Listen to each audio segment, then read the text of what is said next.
Ya, shalom Bapak Ibu yang dikasihi Tuhan. Amin. Shalom.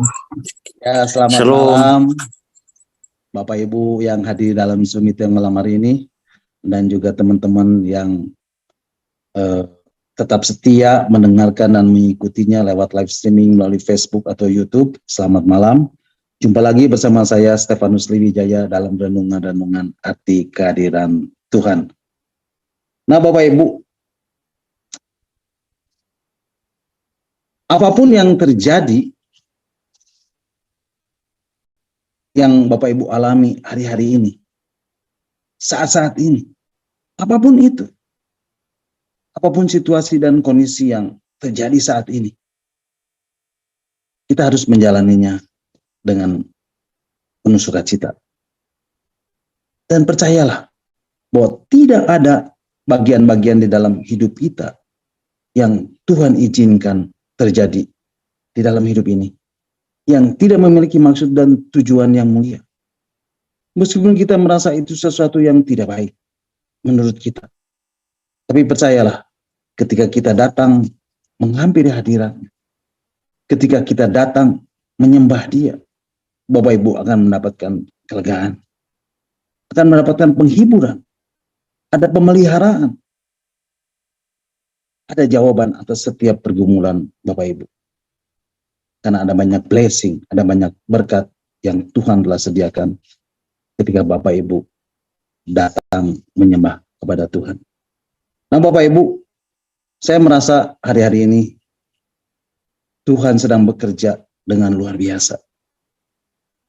Dan malam hari ini saya rasakan Roh Kudus bekerja dengan luar biasa. Dan saya percaya bukan saja di tempat saya, tetapi di tempat di mana Bapak Ibu juga, saya percaya ada lawatan Tuhan, ada jamahan Tuhan. Ketika Bapak Ibu tadi merasakan ada dorongan untuk menyembah, itu Roh Kudus sedang bekerja. Dan Bapak Ibu, ketika Bapak Ibu hadir malam hari ini, saya mau sampaikan ada sesuatu yang luar biasa. Di dalam penyembahan Bapak Ibu, penyembahan kita berharga di mata Tuhan. Amin. Penyembahan membuat kita memiliki akses langsung sama Tuhan. Dan pada waktu kita menyembah, Bapak Ibu tahu apa yang terjadi? Bapak Ibu lagi menjadi semakin serupa dengan yang disembah. Amin Bapak Ibu. Bapak Ibu akan menjadi semakin mirip dengan apa yang Tuhan kehendaki di dalam kehidupan Bapak Ibu, yaitu serupa dengan gambaran anaknya. Itulah kuasa penyembahan. Dan saya mau sampaikan itu buat Bapak Ibu. Dan Roh Kudus dorong saya untuk sampaikan itu buat Bapak Ibu. Jadi Bapak Ibu, ketika Bapak Ibu memilih untuk hadir di dalam Zoom meeting malam hari ini, percayalah bahwa Bapak Ibu setelah selesai ibadah Zoom meeting ini, Bapak Ibu tidak akan sama lagi. Karena Bapak Ibu sudah berjumpa dengan Tuhan, dengan Roh Kudus. Dan tidak ada satupun dari Bapak Ibu yang tidak mengalami lawatan Tuhan malam hari ini. Amin. Jadi saya berharap sesuatu terjadi malam hari ini. Dan jangan biarkan malam ini menjadi malam yang biasa-biasa saja. Karena Tuhan yang kita sembah adalah Tuhan yang selalu bisa membuat sesuatu yang baru di dalam hidup kita. Amin. Nah Bapak Ibu, malam hari ini kita akan merenungkan bagian-bagian firman Tuhan tentang arti kehadiran Tuhan bagian yang ke-97. Dan Bapak Ibu bisa mendengarkan kembali renungan-renungan yang sudah saya sampaikan tentang arti kehadiran Tuhan ini, yang Bapak Ibu bisa ulang dan dengarkan kembali melalui link Facebook atau link YouTube yang sudah Pak Hen share lewat WhatsApp Discipleship at Zoom. Nah Bapak Ibu, malam hari ini kita akan kembali merenungkan dan membahas bagian-bagian firman Tuhan tentang arti kehadiran Tuhan bagian yang ke-97. Dan malam hari ini saya beri tema About Worship dengan subtemanya Intimacy. Intimacy with God. Intim dengan Tuhan. Bapak Ibu siap diberkati melalui firman Tuhan malam hari ini? Berapa banyak yang siap diberkati? Boleh lambaikan tangan buat Tuhan. Amin. Haleluya. Nah, Bapak Ibu, seperti yang sudah saya katakan, malam hari ini dan beberapa minggu ke depan, kita akan belajar tentang worship ini. Bapak Ibu, ada 7 hal yang mau saya sampaikan dari kata worship ini. Dan malam hari ini adalah bagian yang ke-6. Dan tentunya ini tidak bisa menggambarkan semua secara utuh tentang penyembahan ini. Tetapi biarlah ini memberi kepada Bapak Ibu pengertian untuk Bapak Ibu semakin mengenal pribadi daripada Allah. Nah, kata yang pertama adalah whole, yang berarti utuh atau seluruhnya. Nah, Bapak Ibu, penyembahan kepada Tuhan menuntut seluruh keberadaan kita. Seluruhnya, Bapak Ibu. Dan bukan sebagian. Jadi seluruh keberadaan kita. Artinya seluruh kehidupan kita. Sebagai living sacrifice. Yang kedua adalah obedience atau ketaatan. Bapak Ibu, disinilah kata worship, penyembahan pertama kali muncul di dalam Alkitab. Yaitu di dalam kitab Kejadian pasal yang ke-22 ayat yang ke-5. Ketika Allah menyuruh Abraham mempersembahkan anaknya yang bernama Ishak. Dan ini adalah permintaan yang sangat berat buat Abraham. Nah, apa yang menunjukkan bahwa Abraham adalah seorang penyembah yang benar, Bapak Ibu? Sikap hatinya. Ya, sikap hatinya. Sikap hati yang bagaimana, Bapak Ibu? Sikap hati yang taat kepada perintah Tuhan. Apapun yang Tuhan suruhkan, dan dia berkata, ini aku Tuhan. Aku mau melakukan segala perintah. Sikap hati yang percayakan janji Tuhan. Seorang penyembah yang benar seperti Abraham, dia memiliki sikap hati yang percaya akan janji Tuhan. Dan sikap hati yang rela berkorban bagi Tuhan. Nah, kata yang ketiga adalah relationship atau hubungan. Nah, Bapak Ibu, bagaimana supaya kita memiliki relationship dengan Tuhan? Bagaimana supaya kita memiliki hubungan dengan Tuhan? Bagaimana supaya kita memiliki keintiman dengan Tuhan? Bagaimana kita harus menyembah Tuhan? Bapak Ibu, relationship, hubungan atau keintiman dengan Tuhan tidak hanya ditentukan ketika tadi kita memuji dan menyembah Tuhan. Bapak Ibu, saya percaya Tuhan selalu merindukan Bapak Ibu untuk menyembah Dia. Bukan berarti Tuhan itu fanatik untuk disembah. Bukan begitu Bapak Ibu. Bukan. Tapi lebih kepada respect atau menghormati Dia. Tuhan mau Bapak Ibu menyembah kepadanya karena kita respect terhadap Dia. Bapak Ibu, segala sesuatu diciptakan pasti memiliki tujuan, bukan? Demikian juga ketika Tuhan menciptakan manusia. Apa yang menjadi tujuan Tuhan menciptakan manusia? Yaitu untuk menjadi penyembah-penyembah Tuhan. Jadi ketika manusia diciptakan, Tuhan punya satu keinginan. Yaitu supaya manusia punya relationship, punya hubungan dengan Dia. Tuhan menghendaki adanya satu hubungan dengan manusia. Hubungan antara penyembah dan yang disembah. Tuhan menghendaki adanya satu keintiman dengan manusia. Tetapi ketika manusia jatuh ke dalam dosa, maka hubungan itu menjadi putus. Manusia terpisah dari Allah. Tetapi Allah terus mencari manusia.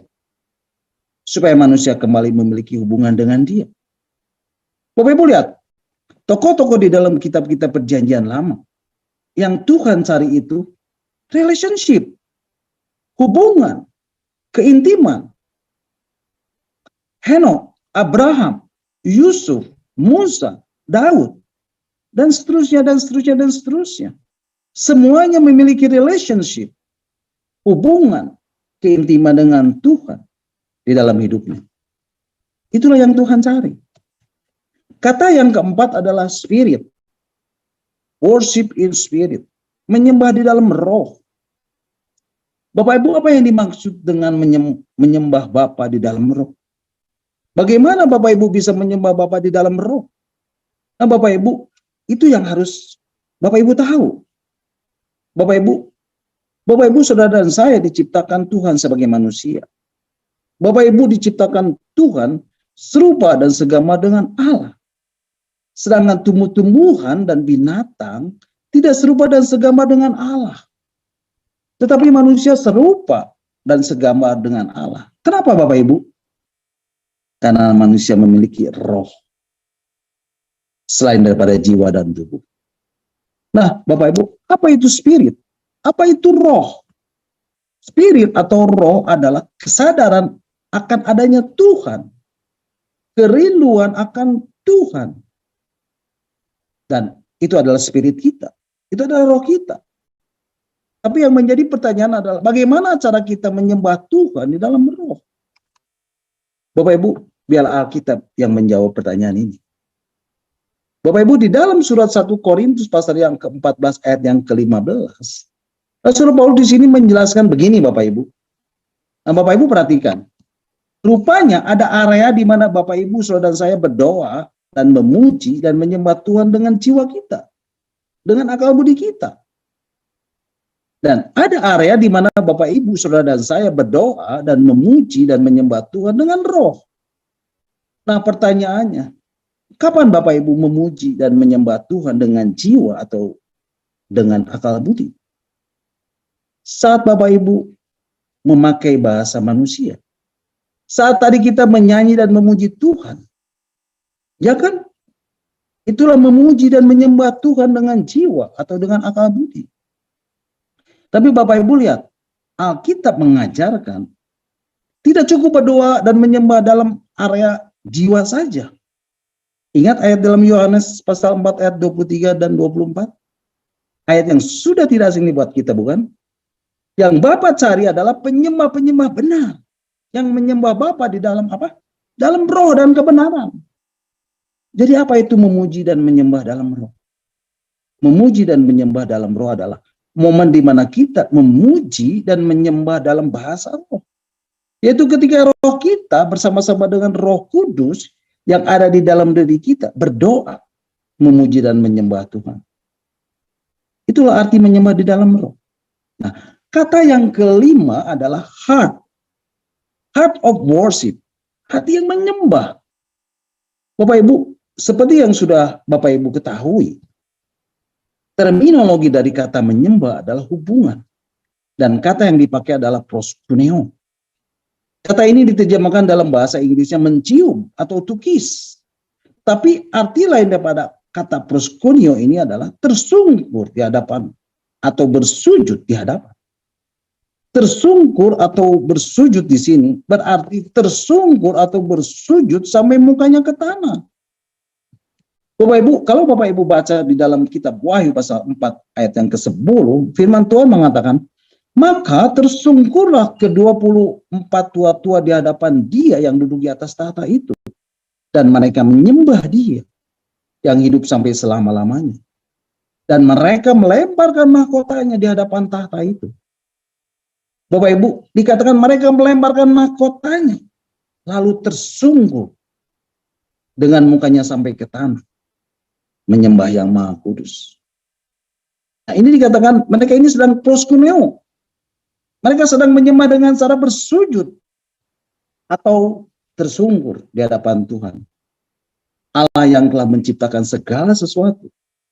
Nah, itulah arti dari kata proskuneo Bapak Ibu.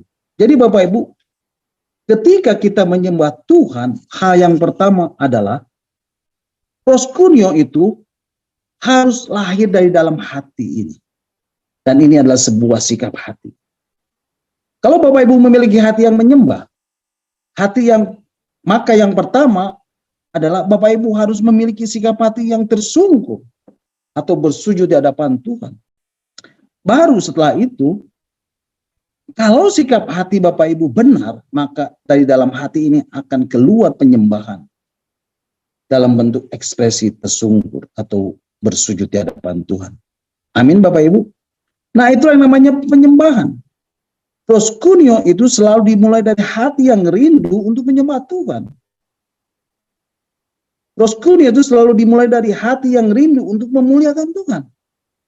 Jadi Bapak Ibu, menghormati Tuhan itu harus selalu dimulai dari hati. kemudian terpancar dalam bentuk ekspresi. Yang keenam adalah intimacy, keintiman. Intimacy with God, keintiman dengan Tuhan. Bapak Ibu, kalau kita bicara tentang konteks kedatangan Tuhan yang kedua kali, bagi dunia, kedatangan Tuhan yang kedua kali adalah seperti pencuri. Dia datang sebagai pencuri.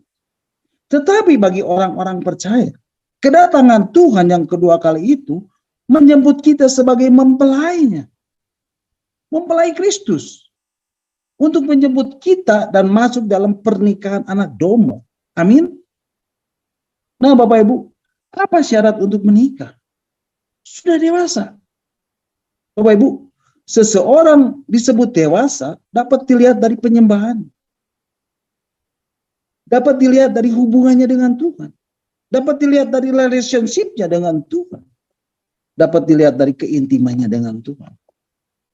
Nah Bapak Ibu, malam hari ini kita akan belajar, merenungkan, dan membahas apa itu intim dengan Tuhan.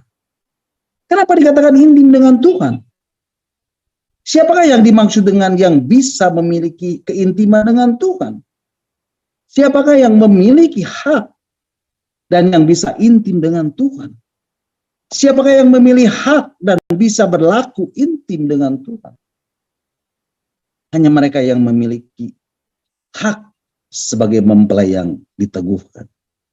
Jadi Bapak Ibu, keintiman dengan Tuhan itu bukan berbicara tentang anak lagi, tetapi berbicara tentang kedewasaan. Keintiman dengan Tuhan itu berbicara tentang kedewasaan. Nah Bapak Ibu, inilah bentuk komunikasi yang teratas. Ini adalah satu hubungan, satu relationship yang paling atas. Bapak Ibu, di dalam kehidupan kita sehari-hari, bentuk komunikasi atau hubungan atau relationship ini ada beberapa tahapan. Berawal dari berteman. Dan yang terjadi adalah komunikasi, hubungan, relationship yang ala kadarnya. Kemudian setelah itu bersahabat. Komunikasi, hubungan, relationship mulai meningkat. Dan mulai intens. Setelah itu kalau terjadi sebuah chemistry, baru kita meningkat ke tahapan selanjutnya, yaitu berpacaran, bukan? Dan ketika berpacaran, maka pasangannya menunjukkan satu komitmen, akhirnya masuklah ke tahapan berikutnya. Ke tahapan keempat adalah pertunangan. Dan ketika pasangan itu setia dan dapat dipercaya, akhirnya masuk ke dalam tahapan yang terakhir. Dan ini dinamakan ikrar janji. Berikrar janji, yaitu sebuah pernikahan. Jadi Bapak Ibu, siapa yang memiliki hak untuk memasuki keintiman? Hanya mempelai yang diteguhkan. Amin Bapak Ibu. Nah Bapak Ibu, ketika saya merenungkan tentang intim, di dalam konkordasi Alkitab, ternyata Alkitab di dalam bahasa Indonesia tidak ada satu ayat pun yang mencantumkan kata intim. Tidak ada Bapak Ibu. Tetapi di dalam terjemahan bahasa Inggrisnya ada dua di dalam Perjanjian Lama. Dalam kitab Ayub 19 ayat 19 terjemahan NIV dan dalam kitab Amsal 3 ayat 32 dalam terjemahan New American Standard Bible. Dan ada satu di dalam Perjanjian Baru di dalam surat 2 Petrus pasal 1 ayat 3 dan keempat dalam terjemahan The Messengers. Nah, di dalam bahasa Inggrisnya di Perjanjian Lamanya didapat kata intimate dan di Perjanjian Baru didapat kata intimately. Bukankah itu artinya intim atau secara intim Bapak Ibu? Nah, ketika dicari bahasa aslinya, ternyata bahasa aslinya intim itu oikea. Namun begitu bicara intimate, yang diterjemahkan intimate dalam bahasa Inggrisnya tadi, nanti di dalam bahasa aslinya bukan pengembangan dari kata intim, tetapi yang muncul adalah ginosko atau epiginosko.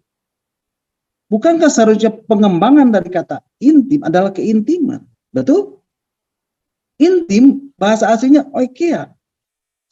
Tetapi ketika kita berbicara tentang keintiman, yang muncul bukan pengembangan dari kata oiker,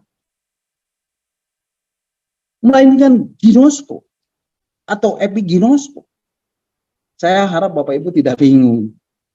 Nah, begitu dilihat dalam bahasa Indonesianya, diterjemahkan mengenal. Bapak Ibu, saya renungkan. Sebelum saya telusuri lebih lanjut, kenapa kok jadi mengenal? Sedangkan yang saya telusuri adalah tentang intim.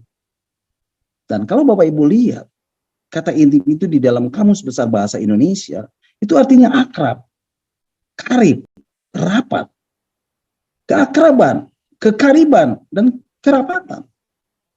Tetapi berbicara tentang keintiman itu, berbicara tentang kemesraan. Nah Bapak Ibu, sebelum saya lanjutkan dengan membaca ayat-ayat yang akan kita renungkan, yang saya pelajari ternyata kita tidak mungkin intim dengan seseorang yang tidak pernah kita kenal. Bapak Ibu bisa intim nggak dengan seorang yang Bapak Ibu tidak kenal? Tidak mungkin Bapak Ibu. Betul tidak Bapak Ibu? Makanya saya nggak heran bahwa cara Alkitab menjelaskannya itu secara bertahap. Harus ada pembukanya, harus ada awalannya. Demikian pula dengan kekristenan, Bapak Ibu. Tidak mungkin Bapak Ibu tiba-tiba intim dengan Tuhan. Tidak mungkin. Kalau Bapak Ibu tidak meningkatkan komunikasi, tidak meningkatkan hubungan, tidak meningkatkan relationship tadi. Nah, gambaran tentang komunikasi, hubungan, relationship dalam kehidupan Bapak Ibu sehari-hari tadi, yang dimulai dari berteman, itu bisa menggambarkan tentang kehidupan Bapak Ibu dengan Tuhan. Pada awal-awal terima Tuhan sebagai juru selamat, mungkin cuma kenal Tuhan. Ala kadarnya. Tetapi ketika Bapak Ibu meningkatkan frekuensi kenal Tuhan lewat doa sebagai komunikasi vertikal, dan Bapak Ibu merasakan ada kenyamanan berbincang-bincang dengan Tuhan, Bapak Ibu sudah lebih dari berteman, melainkan bersahabat dengan Tuhan. Kemudian ketika Bapak Ibu merasa ada kasih dalam diri Bapak Ibu, aduh rasanya kalau nggak ketemu Tuhan, Bapak Ibu merasa kehilangan sesuatu. Itulah kerinduan terhadap Tuhan. Dan Bapak Ibu nggak bisa tiba-tiba menjadi intim. Tetapi Bapak Ibu harus menjadi mempelai yang diteguhkan terlebih dahulu. Baru Bapak Ibu bisa intim dengan Tuhan. Amin. Nah Bapak Ibu, itu dia. Jadi hanya orang yang mengenal Tuhan sajalah yang telah menjadi mempelai yang diteguhkan. Yang sangat dimungkinkan untuk intim dengan Tuhan. Yang menjadi pertanyaan adalah, bagaimana kita bisa mengenal Tuhan? Mari Bapak Ibu kita akan baca ayatnya di dalam Injil Yohanes pasal yang ke-14 ayat yang ke-16 dan 17. Bapak Ibu, ini adalah janji Tuhan memberikan penghibur. Injil Yohanes pasal 14 ayat 16 dan 17 mengatakan, Aku akan minta kepada Bapa, dan ia akan memberikan kepadamu seorang penolong yang lain, supaya ia menyertai kamu selama-lamanya. Ayat 17, yaitu roh kebenaran. Dunia tidak menerima dia, sebab dunia tidak melihat dia, dan tidak mengenal dia. Bapak Ibu, perhatikan ayat yang ke-17. Di sini dikatakan, yaitu roh kebenaran. Siapa itu roh kebenaran? Itulah Roh Kudus. Kemudian dikatakan dunia tidak dapat menerima dia. Itu dunia. Tapi tidak dengan kita, bukan? Kita menerima Tuhan Yesus, bukan? Nah, kalau dipertanyakan Tuhan Yesus itu sebagai apa? Sebagai juru selamat. Sebagai Tuhan dan juru selamat. itulah kehidupan awal kita. Dengan satu kepastian, kita selamat. Dan kita sedang menuju kepada kekekalan. Kepada kehidupan yang kekal. Dan menjadi mempelainya Kristus.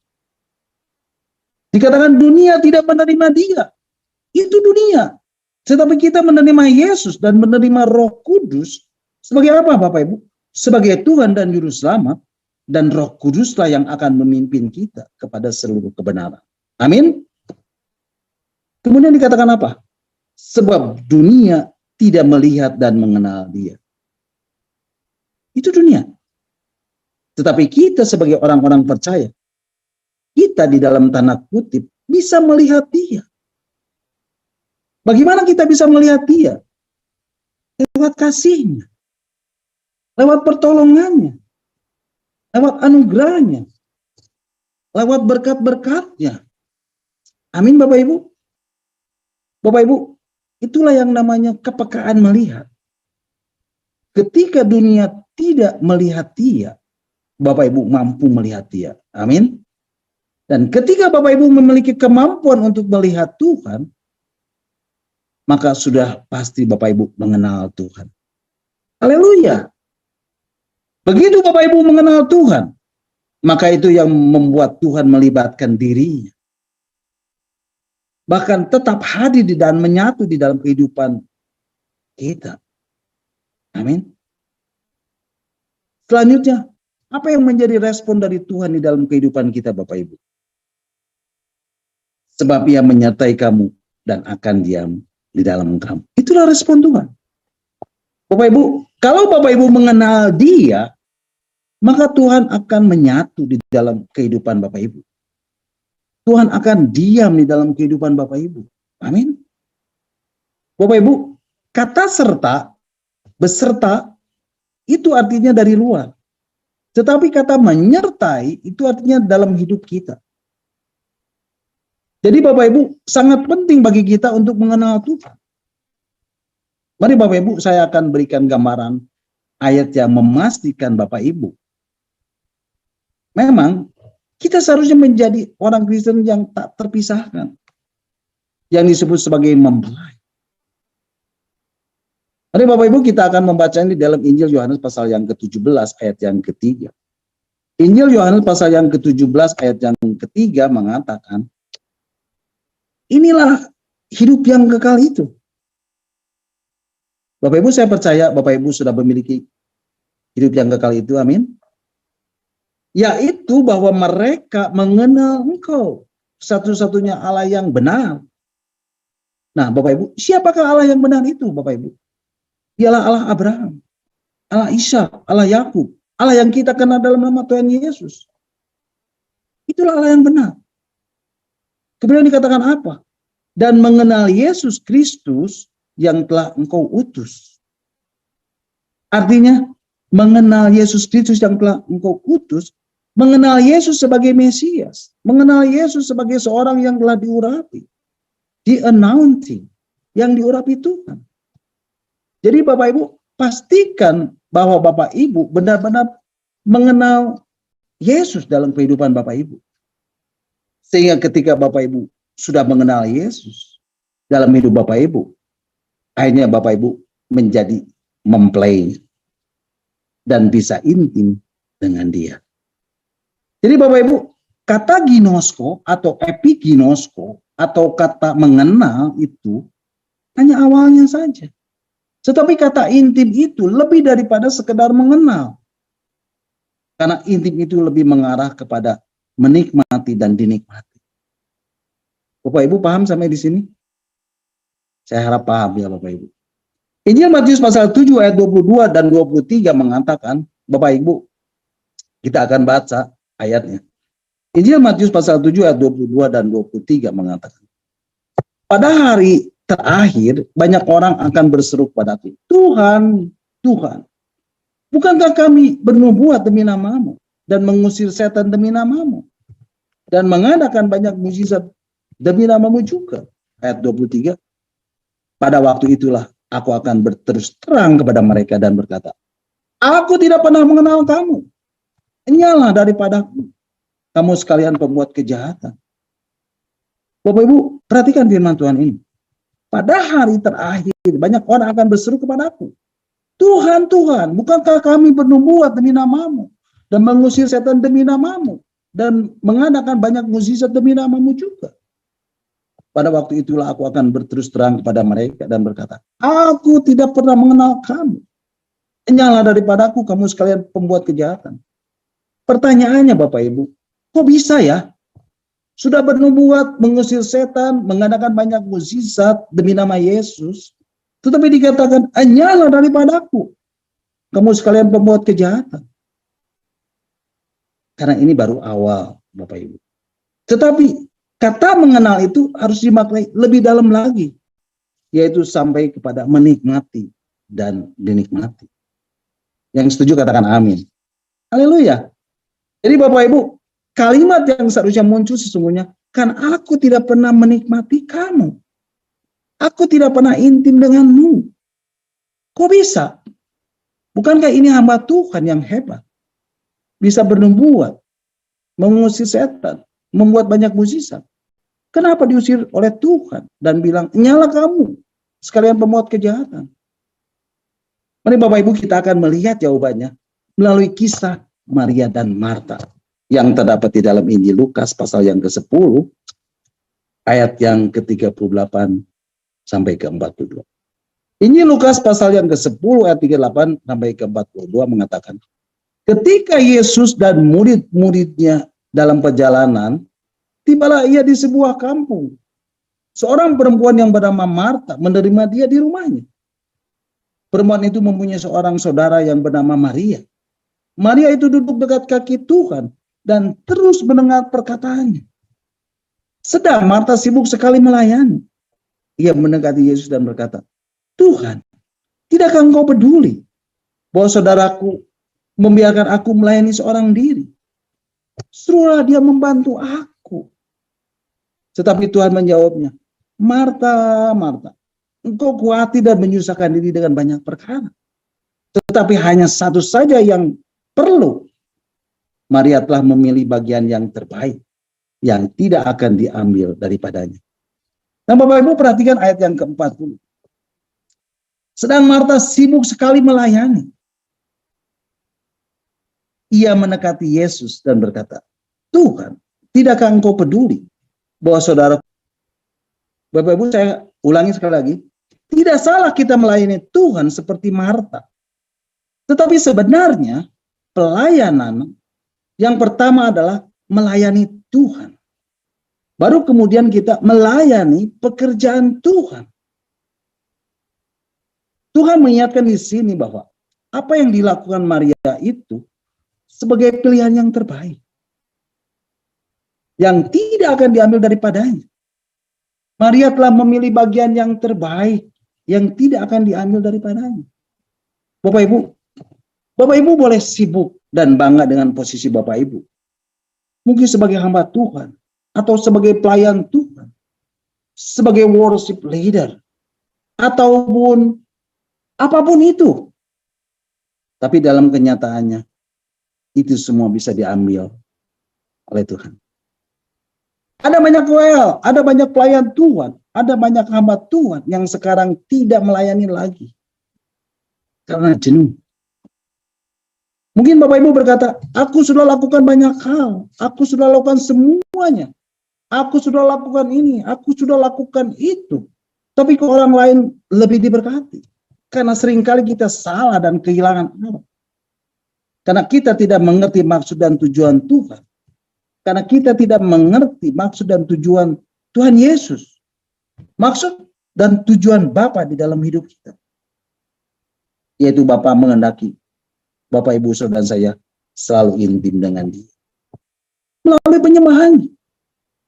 Karena yang Bapak cari adalah penyembah-penyembah yang benar. Bapak mencari penyembah-penyembah yang benar. Bapak Ibu, ayat ini mengatakan, Marta sibuk. Dan Yesus pun bilang, engkau sibuk seperti Marta. Bagus dan gak salah. Layani Tuhan itu gak salah. Tapi Yesus berkata, bersimpulah di kakiku, duduk diam dekat kakiku, bergaul denganku, mendengar suaraku, intim denganku. Inilah pilihan yang terbaik yang gak akan bisa diambil daripadamu. Melayani Tuhan haruslah lebih utama daripada melayani pekerjaan Tuhan. Amin. Intim dengan Tuhan haruslah melebihi daripada pelayanan.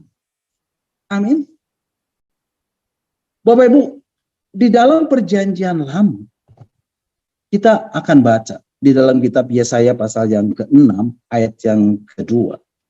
Yesaya pasal yang ke-6 ayat yang kedua, firman Tuhan mengatakan, para serafim berdiri di sebelah atasnya, masing-masing mempunyai 6 sayap.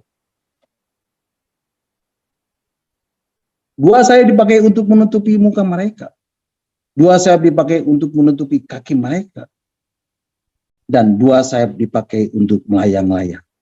Bapak Ibu perhatikan, para serafim berdiri di sebelah atasnya. Di atasnya artinya apa? Di atas tabut perjanjian Tuhan, Bapak Ibu.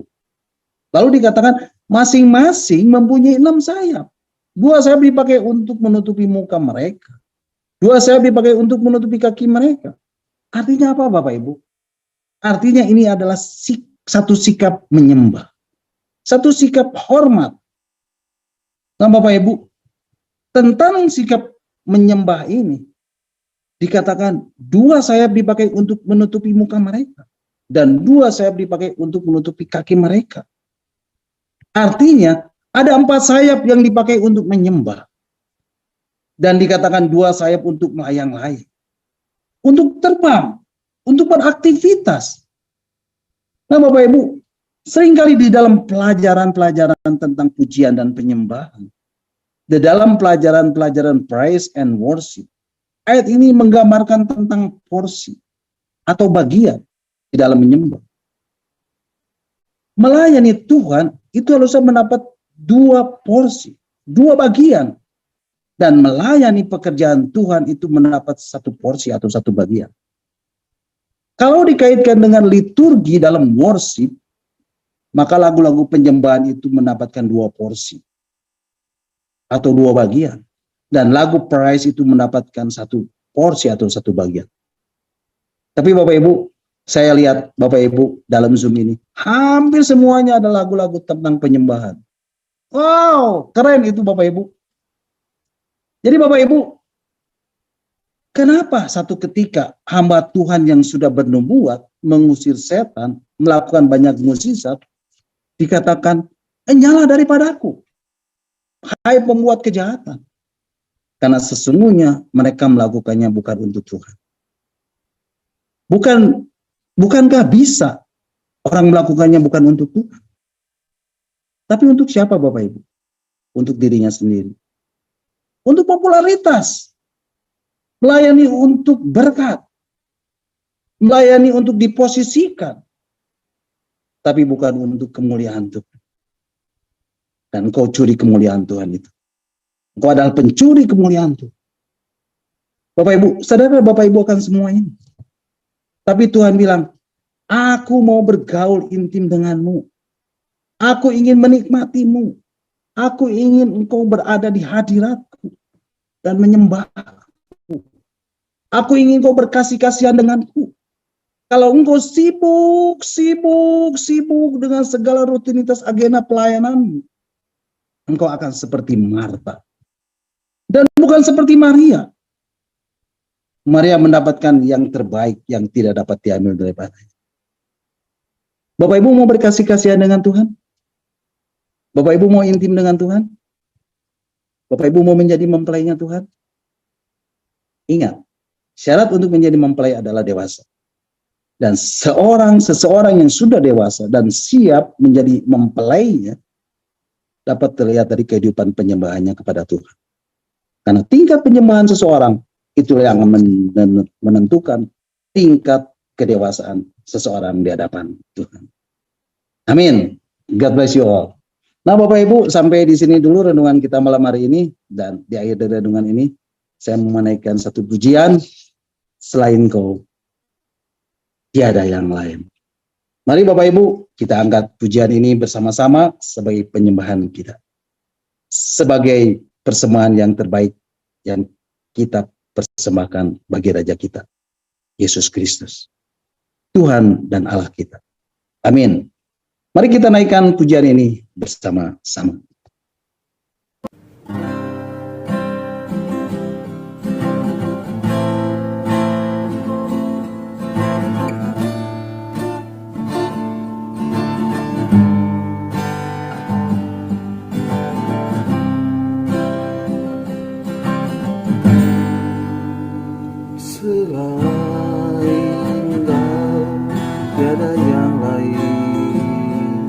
Ada padaku di surga, selain Kau tiada yang lain. Yang ku ingini di bumi, yang ku ingini di bumi, selain Kau tiada yang lain. Ada padaku surga, selain Kau tiada yang lain. Yang ku ingin di bumi, yang ku ingin di bumi, sekalipun dagingku dan hatiku habis lenyap, gunung batuku dan bagianku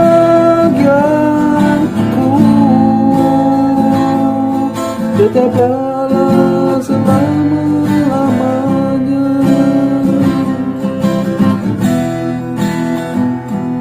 Hanya Kau Yesus,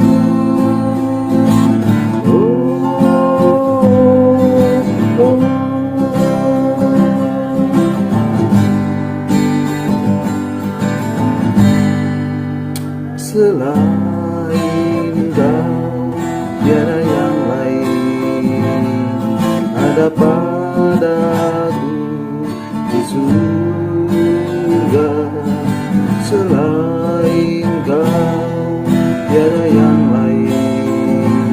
Yang ku ingin di bumi, yang ku ingin di bumi, sekalipun dagingku dan hatiku habis lenyap, gunung batuku dan bagianku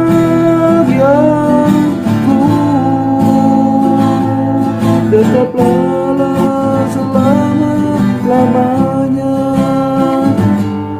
Sekalipun dagingku dan hatiku habis lenyap, gunung batuku dan bagianku tetaplah selama-lamanya. Sekalipun dagingku dan hatiku habis lenyap, gunung batuku dan bagianku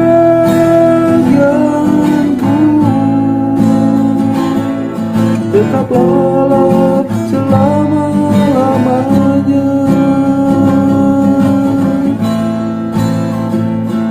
Tetaplah selama-lamanya.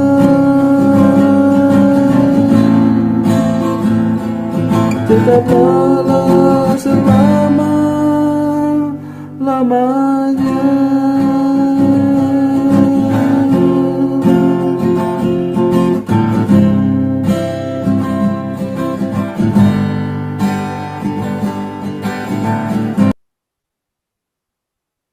Amin. Haleluya. Terpujilah Tuhan. Segala kemuliaan-Nya bagi Dia. Nah, Bapak Ibu, sampai di sini dulu renungan kita malam hari ini, dan Bapak Ibu bisa mengikuti dan mendengarkan kembali renungan yang akan saya sampaikan minggu depan dalam Zoom meeting Evangelist Planner. dalam Zoom meeting discipleship ini, dan saya percaya setiap firman Tuhan, setiap kebenaran ini akan mengubah hidup Bapak Ibu Saudara dan saya. Dia adalah firman yang hidup, dia adalah firman yang kuat, dia adalah firman yang tajam, yang menembus setiap dimensi kehidupan, apapun itu, walaupun, sekalipun, bagaimanapun hidup Bapak Ibu Saudara dan saya. Dan percayalah, ketika Bapak Ibu Saudara dan saya mencari kerajaan Allah dan kebenarannya, maka semuanya akan ditambahkan kepadamu. Amin. God bless you all. Silakan Bapak Ibu, kalau ada yang mau menambahkan atau ada yang mau bertanya, nanti Pak Hens dan Pak Lepri yang akan menjawabnya. Amin. Tuhan Yesus memberkati. Puji Tuhan. Mari Bapak Ibu, kita akan kembali mengucap syukur buat renungan yang sudah kita dengar dan yang sudah saya sampaikan, dan kita akan berdoa.